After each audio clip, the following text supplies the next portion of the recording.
Boa noite, enfim, começando a nossa live, né, sobre saúde mental, com a participação aqui de Verusca Tavares, mestranda em saúde mental, não é isso, pela UPE, e vai falar sobre saúde mental em tempos de Covid-19, né? Isso. E com a palavra Verusca, para trazer para a gente muito boas informações, certamente, esclarecimentos, e para que a gente possa se prevenir e ajudar também, né, aos outros nesse momento de epidemia, de repercussão disso e de tanta confusão, né, de informações aí, fica, não fica, é bom, não isola, usa máscara, não usa, como usa, usa luva, não usa, né, então é importante um direcionamento nesse momento de esclarecimentos, né. A Uhum. palavra Verusca. Obrigada, Gerailton. Boa noite, pessoas.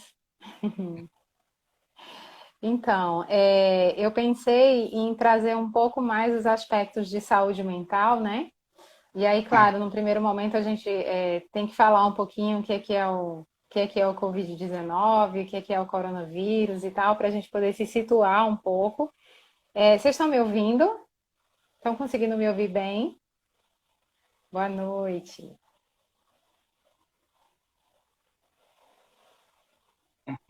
Eu acho que sim. Sim, né? Então, ok, vamos para frente. Então, e aí, assim, eu trouxe algumas questões, na verdade, alguns pontos importantes, quando a gente está falando desse tempo aí de pandemia, né, e que mexe com a nossa saúde física e mental também. Boa noite, pessoas. Sejam todos bem-vindos e bem-vindas. E aí, primeiro, falar um pouquinho sobre o coronavírus e depois entrar nos aspectos da saúde mental relacionados aí a esse período de pandemia e de isolamento, né? Que a gente tanto tem ouvido falar. Em primeiro lugar, eu queria agradecer a Gerailton pela parceria nessa live e queria agradecer Muito imensamente aos honrado meus aqui. amigos do Ágora, né? Meus irmãos do Ágora e ao Ágora Espírita, que é um grupo espírita que se propõe a discutir as questões sociais, né, que nos afligem. E aí, assim, eu me sinto muito, muito em casa para estar falando aqui, Bom, porque faço também, parte do igualmente. Ágora, né? Isso. Bom, então, só para a gente relembrar um pouquinho, para a gente poder fixar um pouco melhor, acho que vocês já ouviram falar aí massivamente nessas últimas 3 semanas sobre o que é... Laura Gerailton, Lúcia, grato. vou te pedir para você me ajudar com as perguntas, porque eu não estou Ah, perfeito, conseguindo acompanhar, tá certo? perfeito, perfeito. Vamos lá. E aí, assim, eu acho que a gente pode ir conversando e as perguntas que forem sendo feitas eu vou Deixa eu respondendo dar também. anotando e tentando Aquelas que eu não souber, responder, né? fico devendo. Mas enfim, a gente vai conversando.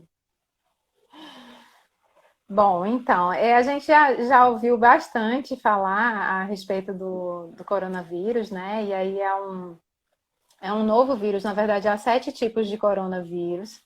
Essa última variação, ela surgiu agora no final de 2019 na China.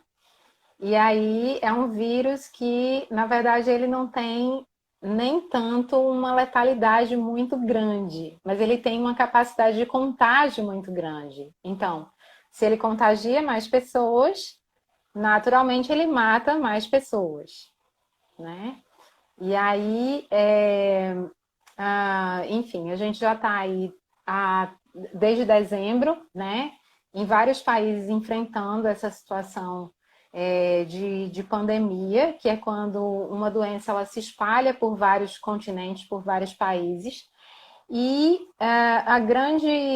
o grande problema dessa pandemia é justamente porque ela acaba colapsando os serviços de saúde, né? Porque não tem mesmo os serviços de saúde, mas mesmo sistemas de saúde mais preparados do mundo, eles estão colapsando pela quantidade de pessoas que adoecem ao mesmo tempo.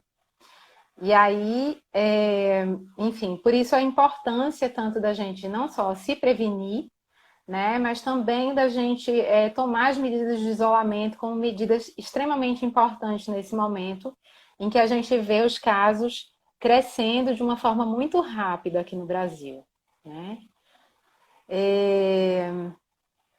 O quadro da Covid, ele é um quadro inicialmente muito próximo a uma gripe, mas ele não é só uma síndrome gripal, né? Ele pode evoluir com complicações respiratórias, e aí essas complicações respiratórias é que se agravando, elas realmente precisam de todo um sistema hospitalar que permita que as pessoas tenham acesso a oxigênio, a respiradores, para dar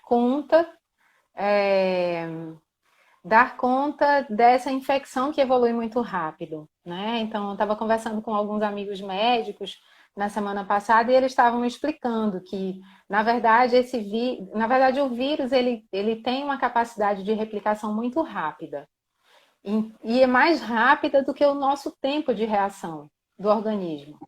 Então, por isso que a infecção ela evolui com muita rapidez. E aí, esse vírus especificamente, ele tem como é que eu posso dizer? Ele tem uma pegadinha que ele fica em volta da célula e ele bloqueia a capacidade de resposta das células. Então, a gente tem uma inflamação respiratória, onde há uma dificuldade muito grande do nosso corpo realmente fazer as trocas de oxigênio e gás carbônico que acontecem no nosso pulmão. E aí, por isso que a gente fica com o organismo cada vez mais comprometido, porque essas trocas, né, de oxigênio e gás carbônico é que permitem que isso vá para a corrente sanguínea e a gente, enfim, receba os nutrientes que a gente precisa receber. Bom, e aí, assim, existem algumas pessoas que fazem parte de um grupo de risco, né? A gente já ouve falar muito disso, dessa questão das pessoas que estão no grupo de risco, que são pessoas que têm outras comorbidades, ou seja, que podem ter o Covid associado a outras doenças. São elas, diabetes, hipertensão. E a hipertensão, ela está lá no topo das doenças que são, como é que eu posso dizer? Está lá no topo das doenças que são do grupo de risco, né? As pessoas que estão no grupo de risco, que são hipertensas, elas têm mais chances de evoluir para uma complicação do quadro de Covid do Apresenta uma que... vulnerabilidade maior, né, Verusca, em relação Exatamente. ao vírus. Exatamente. Entretanto, a gente não pode esquecer que, na verdade, quando a gente cuida bem da nossa saúde, a gente acaba tendo uma série de questões que estão envolvidas aí na nossa saúde, né? A saúde, como a gente ouve falar, por exemplo, a Organização Mundial de Saúde tem um conceito de saúde que não é só a ausência de doença, né? Então, a saúde ela é considerada um conjunto de coisas que nós precisamos ter no nosso cotidiano e que a gente precisa ter em termos de saúde física e mental, para que a gente possa se considerar saudável. Então, hoje, se você vai olhar esse conceito de saúde, ele está tão amplo que ele fala da saúde física, do bem-estar psicológico, vai falar também de moradia digna, de trabalho decente, de uma série de outras coisas, né? De saneamento básico, de acesso à educação. Então, saúde é um conceito amplo. E Roberto Efren está aqui perguntando: sou hipertenso, mas controlado com medicamento. Mesmo assim, estou no grupo de risco? Então,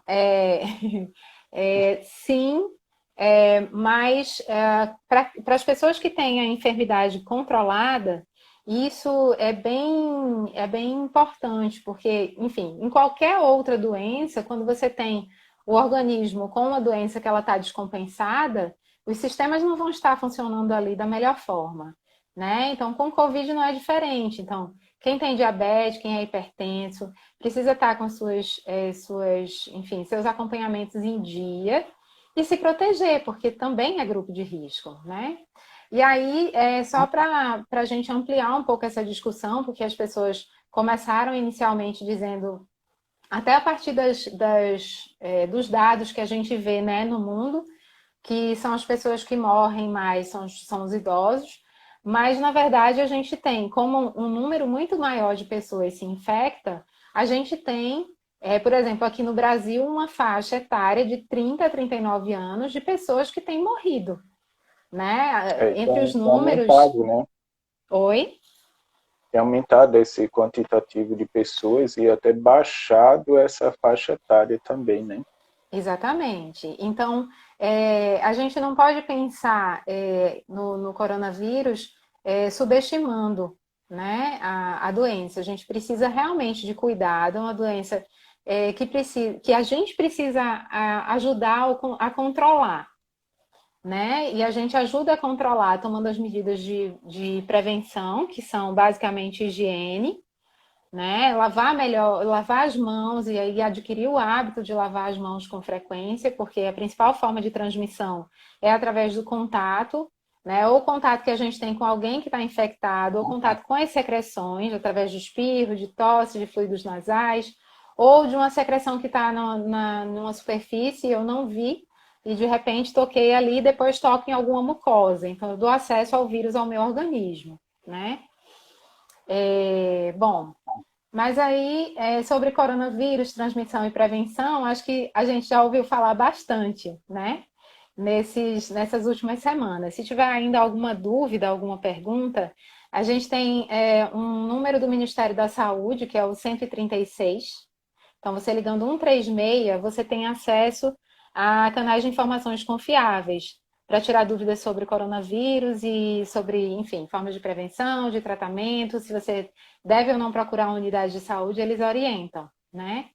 E a Prefeitura do Recife criou um aplicativo chamado Atende em Casa. E aí vocês também podem ver na internet.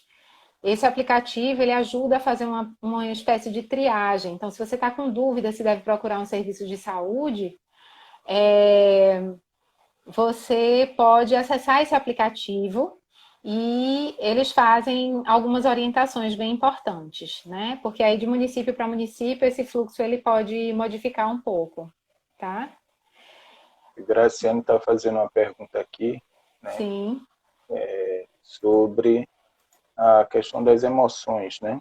Como blindar as Uhum. emoções, nossas emoções quando somos cercados por informações desencontradas, inclusive pelas autoridades, né? É o que tem se Uhum. visto, na verdade, a nível, né, em nível federal, essas confusões, não tanto confusões, né, mas um direcionamento do Ministério da Saúde que segue as normativas da OMS e um representante máximo, né, do nosso país que vai na contramão, né?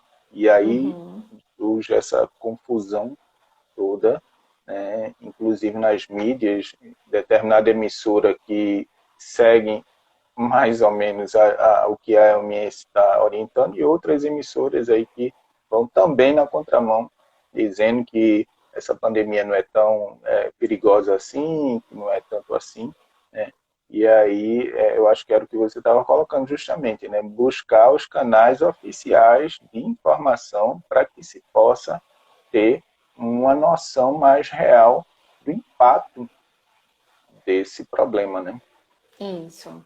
E aí, assim, a gente teria como discutir uma live inteira só sobre confiabilidade das informações, né? A gente está vivendo um período bem difícil em relação a isso. Então, que tipo de canais a gente pode procurar? Bom, como profissional de saúde, o que eu posso indicar, e aí, assim, o Ministério da Saúde vem fazendo uma condução no sentido de tentar fazer com que a população entenda a necessidade do isolamento, embora na última semana enfim, essas recomendações elas foram um pouco afrouxadas, mas o Ministério da Saúde tem um site, né, que enfim, tem informações básicas a respeito do coronavírus e dos números. O estado de Pernambuco, e aí eu fico muito esperançosa com isso. A gente realmente tem tem canais de informação, principalmente a Prefeitura do Recife, né? Por mais que eles ordenem as ações de saúde do município do Recife, mas Recife acaba recebendo também todas as demandas que acabam vindo do Estado. Por exemplo, tem municípios muito pequenos que não têm leitos de UTI. E aí, quando um usuário precisa desse leito, o Estado regula e aí vem para a cidade do Recife, que tem, se não me engano, tem 2 hospitais de campanha que estão sendo prontos até o final do mês. Eu acho que tem um pronto já e tem um que está se aprontando e que tem recebido pessoas com suspeita de Covid para testagem e a partir daí para acompanhamento, né? Quando então, a Prefeitura do Recife, vocês podem colocar no Google e tem um site, deixa eu ver se eu acho ele aqui. Mas eu posso depois reunir essas informações e a gente disponibilizar, para não estar perdendo tempo na fala, né? Tem muitas coisas para a gente falar. Mas achei aqui o site. Tem o plano de contingência municipal da cidade do Recife, e aí a página é novocoronavírus.recife.pe.gov.br. Mas colocando no Google lá, site Prefeitura do Recife, quando você entra no site, você já acessa logo, tem alguns cards que já indicam lá as informações que você tem com relação ao Covid. E outras instituições que são famosas por suas pesquisas, né? Então, primeiro, a Organização Mundial de Saúde, ela tem direcionado, tem produzido muita informação e direcionado as ações de saúde em muitos países. Então, os sites da Organização Mundial de Saúde também são uma referência, e da Fiocruz também, que tem desenvolvido pesquisas, testagem, novos tipos de testagem, né? Então, essas seriam as fontes confiáveis, assim, para o momento, né? E é isso. Em termos de informação, acho que é isso. Roberto Efren faz uma pergunta, eu acho que para entrar diretamente na questão do tema da saúde mental, sim. Né? Como devemos fazer para segurar a ansiedade neste momento de reclusão? Anteriormente, eu acho que Lamartine fez uma pergunta, essa eu acho que eu posso responder, Lamartine, que é do ponto de vista direito. Eu posso dar na cara de quem acha que o Covid-19 é uma gripezinha? Pode, né? Mas aí vai ser lesão corporal e vai ser aí um espaço, né, para um processo, né? Então é preferível, né, trabalhar em uma forma de dispersar esse sentimento, né? E Verusca pode falar sobre isso. Então, a primeira coisa é não subestimar, né? Existe muita gente subestimando. O que a gente pode fazer é tentar conversar, sempre que eu tenho acesso às pessoas lá no trabalho. Bom, eu trabalho num CAPS, que é um centro de atenção psicossocial. A gente faz atendimento a pessoas com transtornos mentais e enfim, com sofrimento mental intenso. E aí tem pessoas que não acreditam, né? E aí a gente vai conversando, vai tentando sensibilizar, ou pelo menos pedindo para que fique em casa, tentando fazer com que essas pessoas pensem nos seus familiares, né? Porque às vezes, enfim, não pensa que pode adoecer, mas aí se você tem um pai, uma mãe, alguém que tem uma doença já associada, assim, já uma comorbidade, então essa pessoa pode vir a adoecer e pode vir a agravar a situação dela de saúde. Então é sensibilizar, né? E aí o governo do estado ele tem tomado as medidas necessárias, eu acho, né? Bem importantes, assim, é bem importante a gente ter um governo que possa nos ajudar a gerir as ações de saúde, porque é isso que a gente precisa nesse momento. E aí, assim, entrando mais do ponto de vista da saúde mental, né, falando de ansiedade, falando do medo, ou das sensações, ou dos sentimentos que tem nos despertado aí nesse período de pandemia, toda situação de estresse pela qual a gente passa, é esperado que a gente tenha reações, e aí cada um vai ter reações diversas, né? Tem pessoas que vão ter um quadro ansioso, tem pessoas que inicialmente vão ter um quadro ansioso e depois vão conseguir superar essa ansiedade. Tem pessoas que vão, enfim, já tem algum tipo de predisposição a desenvolver quadros de transtorno mental e vão desenvolver os quadros de transtorno mental. O que a gente pode dizer é que a pandemia, na verdade, ela tem sido uma experiência única, né? Acho que todos os que estão vivos hoje nunca passaram por uma pandemia. Então, nós seres humanos temos medo daquilo que é desconhecido, né? Então a gente não sabe o que vai acontecer daqui a uma semana, a gente fica com receio, até pelo excesso de informação que a gente recebe, né?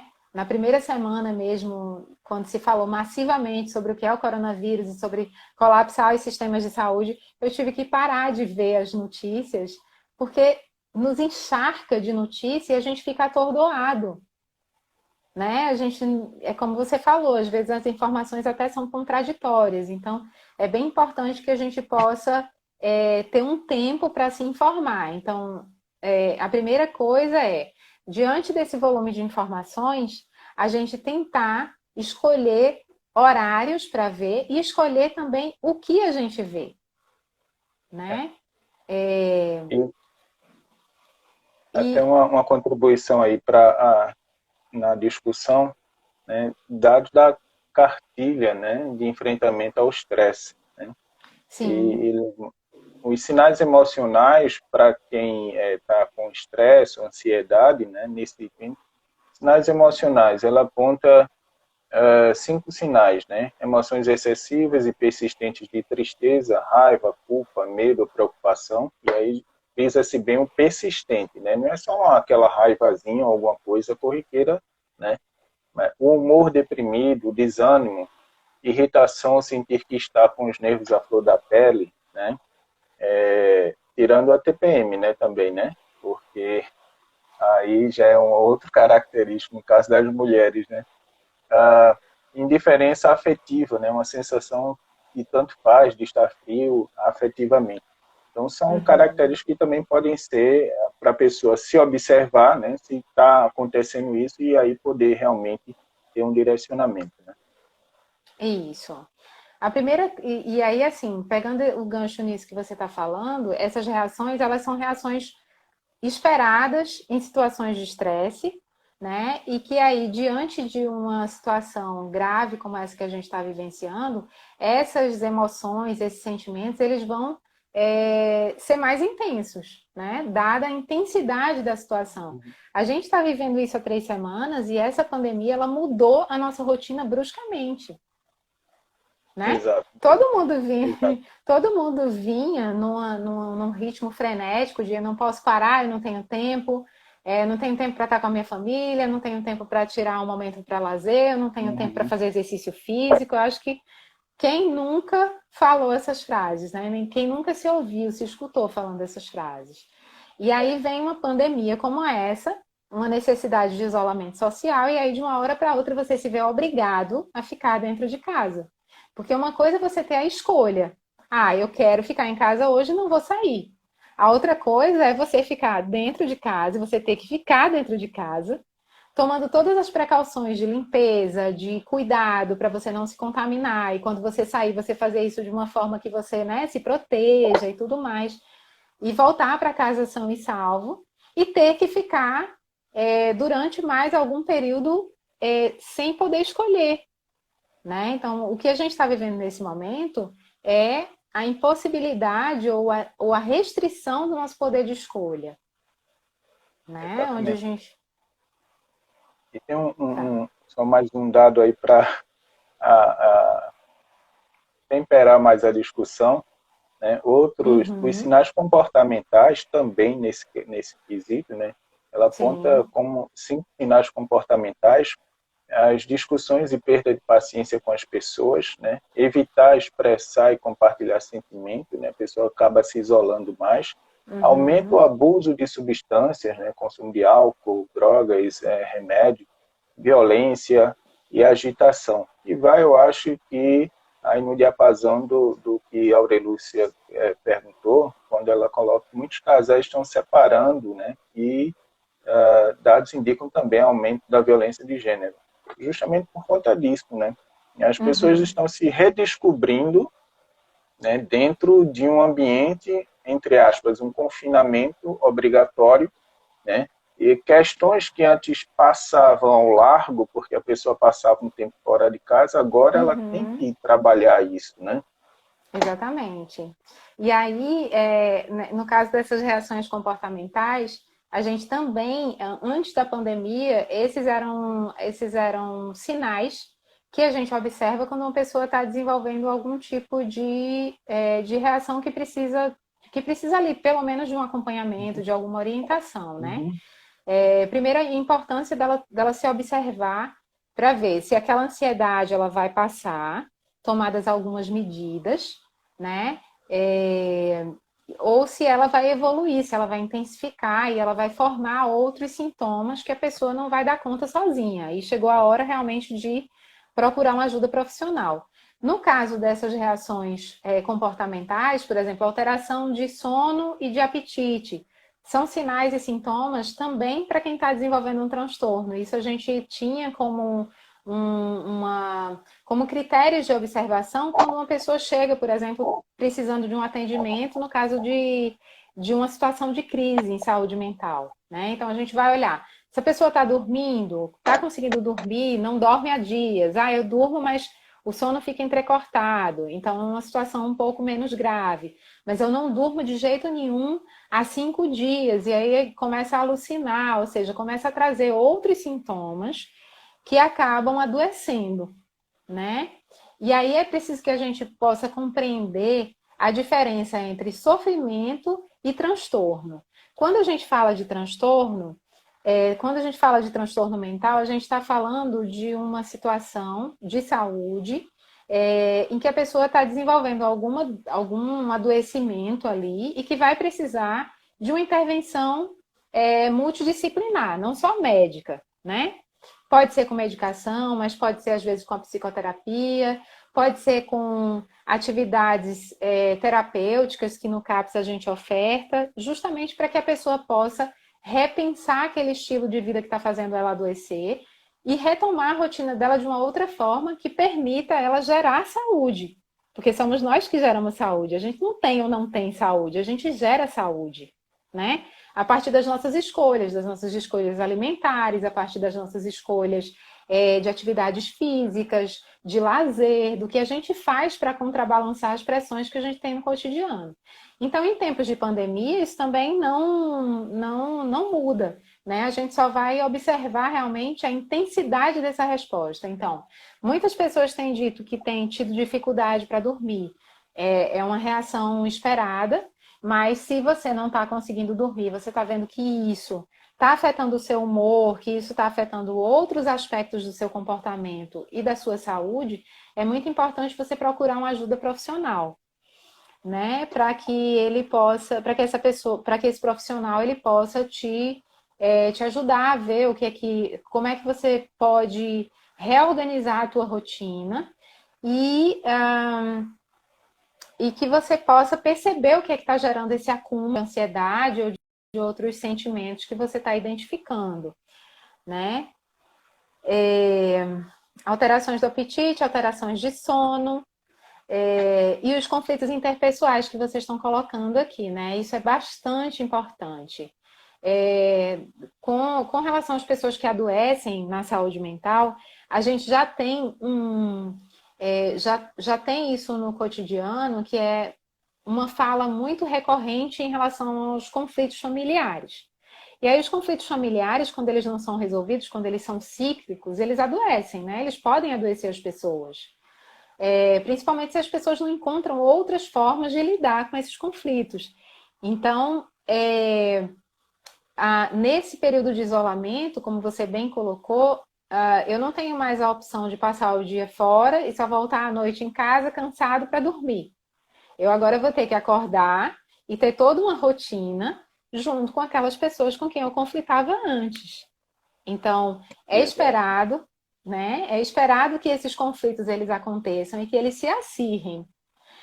Entretanto, eu acho que também a pandemia tem sido um período de oportunidade diante dessa E, crise toda, para que a gente possa rever as nossas formas de se relacionar com as pessoas e rever as formas como nós lidamos com as nossas emoções e com as nossas questões, né? Então, às vezes um conflito se dá porque nenhuma das partes quer ceder.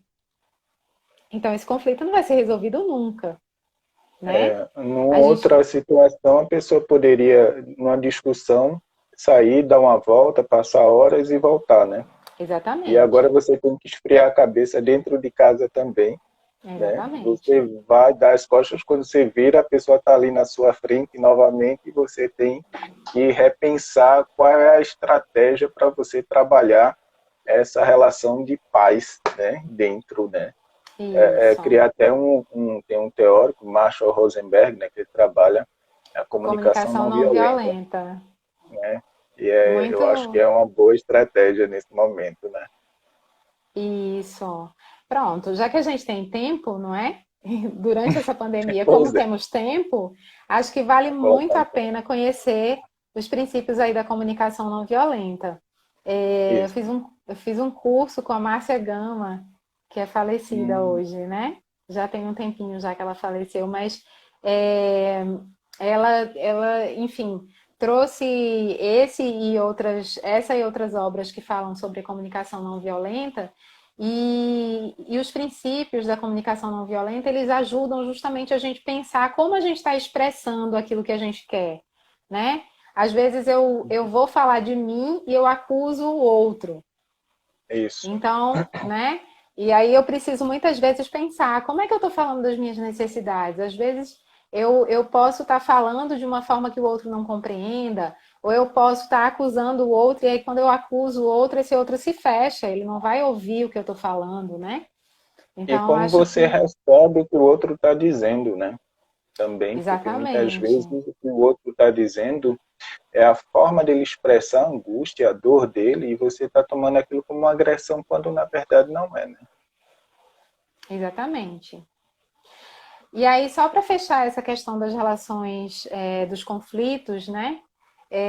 O número de feminicídios ele tem aumentado significativamente aí nesse período de confinamento, porque antes as mulheres tinham como, é, enfim, ter uma ajuda, né? Buscar pessoas que fossem, é, enfim, da rede que elas conhecem e pedir o apoio, ou para fazer a denúncia, ou para, num período pós-denúncia, enfim, tomar as devidas atitudes que precisa para sanar aquela situação de violência.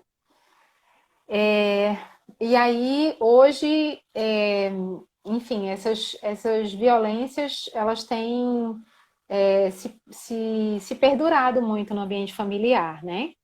Mas também existem alguns canais, os mesmos canais que existiam antes para denúncia e para apoiar essa mulher em termos de rede do enfrentamento da violência contra a mulher, ele continua existindo com algumas adaptações, né? Então, a mulher pode continuar fazendo a denúncia na delegacia, os CREAS, que são centros de referência especializado em assistência social. Cada município tem um CREAS, então os CREAS, mesmo que não estejam com horário estendido de funcionamento, eles têm os canais de informação e a mulher pode procurar o CREAS para pedir algum tipo de orientação a respeito de como fazer a denúncia e de que tipo de atitudes ela tem que tomar para que essa violência ela seja interrompida, né? Então, violência contra a mulher não pode, não deve existir. E a gente tem que continuar apoiando as mulheres que passam por esse tipo de situação a denunciarem e a ofertar as nossas mãos para andarmos juntas, né? Tem dois questionamentos aqui, Verusca, de Mago Leão, Basílio. Ele fala sobre a questão dos profissionais de saúde que tendem a minimizar, né, a situação, né, diante dos pacientes, né? Eu acho que é isso que ele está em relação à repercussão, né, da doença. Inclusive, tivemos agora, né, foi noticiado agora há pouco, caso em América, né, que pregava o fim do isolamento e acabou morrendo no Ceará, né, e justamente da doença, né. E um outro questionamento aqui é que Gustavo coloca, né, que algo agravante que são as pessoas que não puderam buscar ajuda espiritual em suas igrejas, centros espíritas, terreiros, templos, etc., né? Eu acredito que nesse caso há os canais, né, essas instituições, elas estão criando alternativas também para manter, né, esse feedback, né, dessas relações, né? Uhum. Por isso que eu disse um pouco antes que eu acho que essa pandemia ela está sendo, apesar de ser um período muito dolorido, né? De muita ansiedade, de muita angústia, de muitas dificuldades, e de cenas tristes que a gente vê, mas a gente também está vendo que existe uma oportunidade para a gente pensar de formas diferentes, né? Essa pandemia vem trazer uma reflexão de que a gente não tem uma única forma de fazer as coisas, né? A gente não tem uma única forma de resolver as coisas. A gente vê o tempo inteiro os governantes falando do impacto econômico. A gente sabe que tem um impacto econômico. Se está todo mundo em casa e ninguém está trabalhando, ou se tem poucas pessoas trabalhando, e essas pessoas que estão trabalhando são no enfrentamento da epidemia, então a gente tem uma dificuldade aí de gerar renda, né? A gente tem uma dificuldade aí de gerar recursos para essa sociedade, sendo que a nossa sociedade ela é pautada num sistema capitalista, e no sistema capitalista só há essa forma de produzir, só há essa forma de viver e de sobreviver. Então, existem outros sistemas e outras formas da gente sobreviver e da gente gerar renda, né? Haja vista, por exemplo, a economia solidária, haja vista os movimentos feministas que têm o movimento da agroecologia. Então, a gente tem outras perspectivas que muitas vezes as pessoas ainda não conhecem, e aí ficam achando que a gente tem que escolher entre trabalhar e viver. A gente não tem que escolher entre trabalhar e viver, né? A gente precisa ter saúde para a gente poder trabalhar. E a gente precisa ser respeitado. A gente precisa ser respeitado como cidadão e a gente precisa ser respeitado como trabalhador. Acho que quando esse rapaz aí que fez o comentário a respeito dos profissionais de saúde, eu não, se ele puder explicitar um pouco melhor o que ele quis perguntar, mas é algo que a gente tem conversado muito entre os profissionais de saúde são das condições de trabalho, as condições de trabalho que a gente precisa ter, né? Então, tem até uma campanha que começou, acho que antes de ontem, falando que a gente quer mais que palmas. Palmas é claro que é importante, nesse momento é extremamente importante a gente se sentir apoiado, a gente ter a população do nosso lado, porque nós estamos ali no SUS para cuidar da população, né? E para cuidar de todos, porque o SUS ele é universal, né? O SUS é para quem que está lá dentro da comunidade, mas o SUS também é para aquele que consegue pagar um plano de saúde e que se o SUS funcionasse direitinho, todos teriam acesso, né? Então, o SUS é o sistema que dá a cobertura universal. Inclusive, quando tem alguns exames que o SUS não consegue fazer, aliás, que o sistema particular de saúde não consegue fazer, muitas vezes é feito no SUS e o recurso é repassado, né? Então, a gente precisa entender melhor o SUS, que já tem 30 anos aí, mas numa pandemia como essa, a gente vê o quanto é importante um sistema de saúde gratuito, de qualidade, que dê cobertura universal a todos, né? Exatamente. A Aurelúcia, ela fez uma pergunta aqui que encaixa com a pergunta, na verdade, eu acho que de Alexandre vai nessa mesma direção, né? Voltando para a questão da saúde mental, né? Como trabalhar isso no recesso do lar. Como agir com pessoas que apresentam crise de pânico em casa, né? E aí, Alexandre complementa como tomar estas medidas em casa sem a ajuda de profissionais de saúde mental. Uhum, uhum. Então, eu acho que algumas recomendações são gerais. Por exemplo, é bem importante que, para que muitas vezes as pessoas que estão apresentando algum quadro ansioso, que vão evoluindo para uma síndrome do pânico, que tem base na ansiedade, ela é justamente por conta dessa mudança repentina da rotina, né? Então, de repente, você trabalha, você estuda, você faz atividades esportivas, você sai de casa, encontra com os amigos, e de uma hora para outra você para essa rotina completamente. Então, a primeira coisa, para que a gente possa não se sentir tão ansioso, é tentar estruturar minimamente uma rotina agradável. Né? Então, se você não está trabalhando porque enfim, seu trabalho foi suspenso, é importante que você crie uma rotina no seu cotidiano que te permita desempenhar atividades que possam te gerar bem-estar. Então, para alguns vai ser ler um livro, para outros vai ser ouvir música, para outros vai ser atividade física.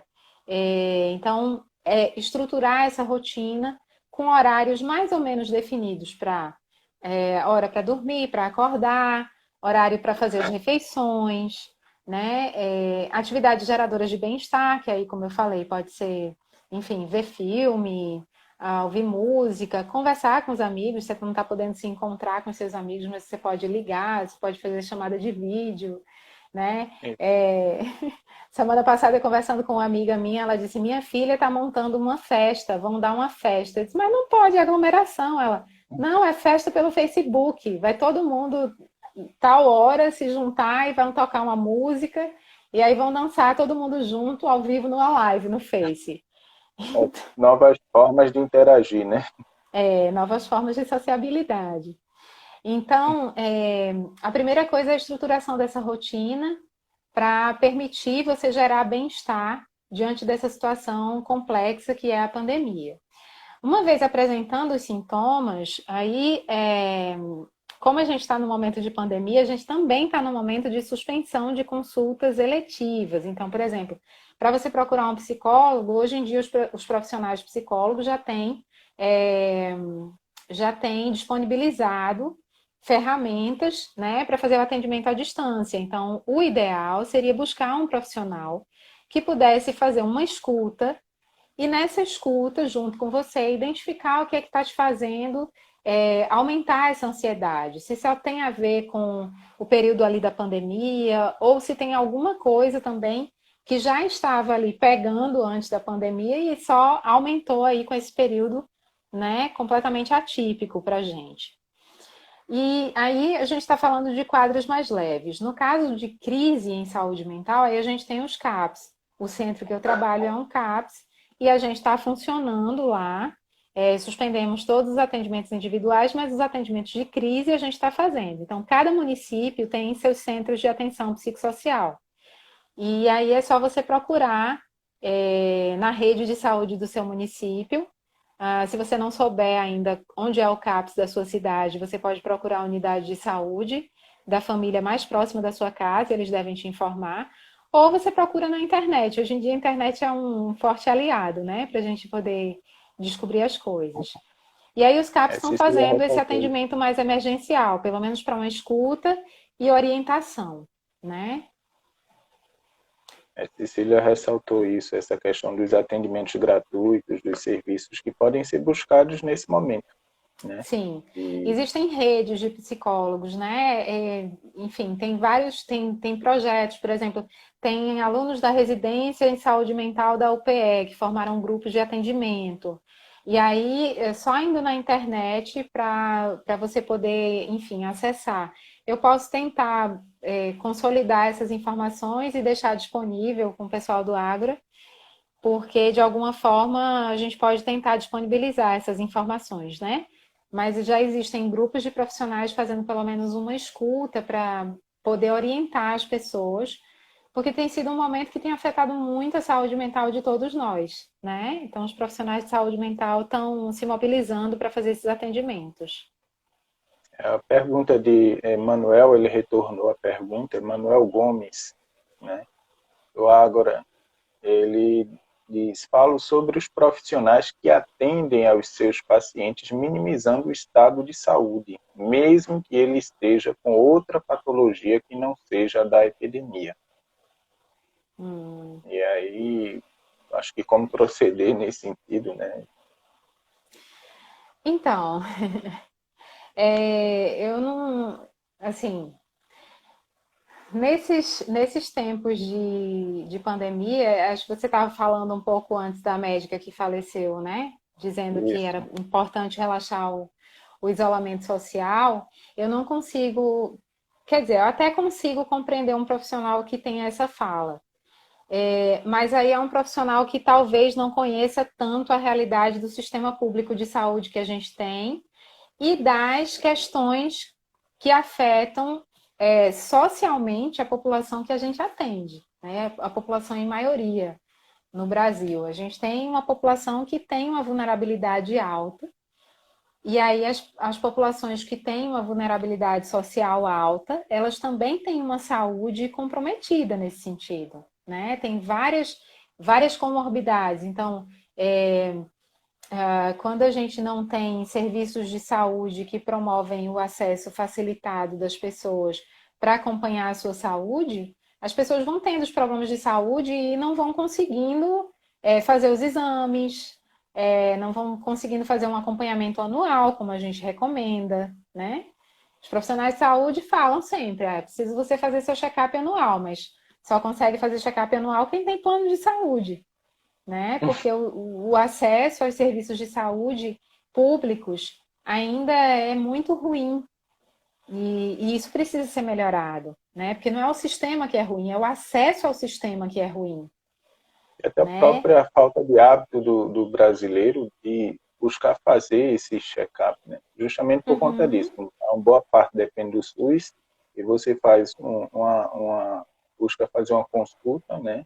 E uhum. uma marcação e muitas vezes um exame, e esses exames mais complexos aí é que demora mais, né, para você executar, né? Sim. Mas eu costumo dizer, o SUS, ele tem uma veia de participação social do cidadão muito forte, né? Porque enfim, eu sou suspeita para falar, porque eu trabalho no SUS, mas existem canais onde a gente pode falar o que está indo bem e o que não está indo, né? Eu sei que a gente está muito desacreditado, né? Da política, a gente está muito desacreditado que as coisas possam mudar a partir do momento em que a gente fala, que a gente sinaliza que as coisas não estão indo bem. Mas a gente pode ter duas escolhas: ou cruzar os braços e continuar reclamando, ou usar os nossos canais de comunicação e de reclamação para que a gente possa transformar aquilo que não está bom em algo melhor, né? Então, nós, como população, nós temos uma parcela de contribuição importante na melhoria do SUS. Isso está lá na própria lei do SUS, né? Que é a Lei 8.080. E, enfim, e eu acho que e aí, tentando responder à pergunta de Manuel, não sei se eu entendi direito, mas quando você procura um profissional e esse profissional ele minimiza a sua condição de saúde, pelo menos comigo, eu não sinto confiança na resposta daquele profissional ao problema que eu estou trazendo. Então, eu procuro um outro profissional, procuro uma segunda opinião, né? Agora, nem sempre a gente tem uma população esclarecida a respeito. Então, às vezes,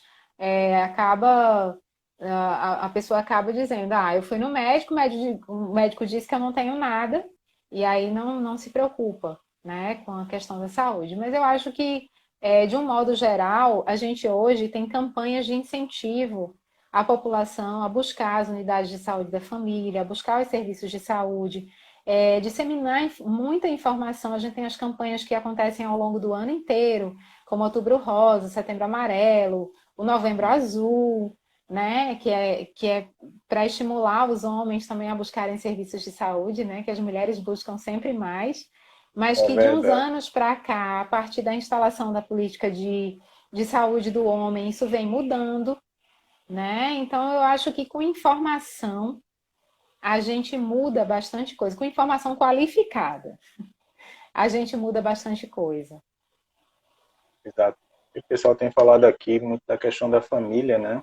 A importância da Uhum, família como suporte também, né? Nesse momento de pandemia, onde o confinamento se torna obrigatório, eu acho que há também uma redescoberta da família, né? uhum, uhum. Do almoçar junto, né?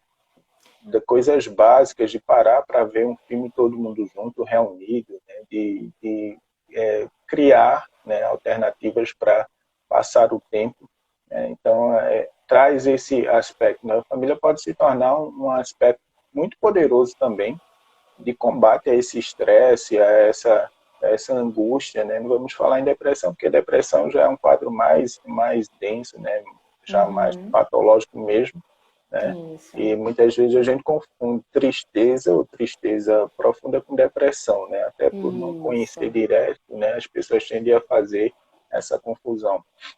Mas nesse Exatamente. momento, né? A família, sim, né? Pode ser um suporte muito positivo, né? O pessoal está perguntando, né? Como a família pode ser esse suporte, né? Uhum. Então, quando a gente, lá no CAPS, a gente trabalha atendendo as pessoas que apresentam algum tipo de transtorno, e aí a gente costuma dizer que o tratamento no CAPS ele é baseado num tripé. É importante que o profissional esteja lá disponível para receber aquele usuário que vai iniciar o tratamento. Segundo, é necessário que o usuário queira se tratar, porque ninguém é tratado obrigado. E terceiro, a família é um ponto assim importantíssimo de apoio no tratamento em saúde mental. Principalmente porque, bom, dentro da psicologia, a família é o nosso primeiro ambiente de socialização, né? Então, Uhum. quando a gente nasce, as primeiras referências que a gente tem de figuras importantes nas nossas vidas, nossos pais, as pessoas que são de referência para nós, estão dentro da família. E depois da família, quando a gente cresce um pouquinho e que a gente sai para continuar sendo educado, a gente leva o que a gente recebeu de educação na família para a escola, que é nosso segundo ambiente de socialização, né? E aí depois a gente vai para a sociedade com o resultado de tudo que a gente aprendeu na família e na escola, né? Vai Então, interagir, fazer essas trocas, né? exatamente. Então, é bem importante que a gente possa aproveitar esse momento de reaproximação entre as pessoas para se reconectar com os nossos familiares de formas diferentes, né? Eu tenho ouvido alguns relatos de mães que não tinham tempo para passar, enfim, que não estavam tendo tempo porque tinham que trabalhar e não tinham tempo para cuidar de seus filhos, acompanhar as tarefas da escola, acompanhar a brincadeira, brincar juntos, que isso é saúde mental também, né? Tanto para a Exato, muito criança quanto para os importante, né? pais. Pois é. E aí, esse período tem sido um período também de redescoberta, né? Dessas mães e desses pais que estão passando mais tempo com os filhos. E aí estão tendo que largar os celulares para poder estarem juntos, para poder conversar, para poder fazer as refeições juntos, como você estava falando, né? E É, aí essa convivência de qualidade é que vai permitindo a gente rever esses conflitos que a gente estava falando um pouco antes, né? Se a gente passa a ter relações de mais qualidade entre os familiares, a gente consegue perceber esses conflitos de outra forma. estamos chegando ao final, né, da nossa live aí, dessa conversa. Estava tão boa que a gente nem percebe o tempo passar, né? Tem uma pergunta É, muito boa aqui de Robson, né? Mas eu acho que vai ficar para outro momento, né? Como o Espiritismo pode contribuir nesta questão, né? eu que agradeço, Gerayton. Queria só fazer um comentário e responder rapidamente essa a doutrina espírita, ela nos oferece obras que nos ajudam a enxergar o horizonte um pouquinho mais adiante, né? Então, às vezes a gente está tão preocupado com as coisas que acontecem aqui, como encarnados, e aí a doutrina nos dá a oportunidade de ampliar o nosso olhar, e aí isso nos ajuda a diminuir essa ansiedade, a diminuir essas angústias e as tristezas que a gente tem quando a gente pensa só nessas questões como encarnados, né? Isso aí. Gente, uma boa noite a todos, né? e que possamos seguir firmes nessa luta e dando a nossa contribuição, né? Até mais. Eu agradeço imensamente e desejo a todos uma noite de paz e bem para todos, uma semana também igualmente tranquila.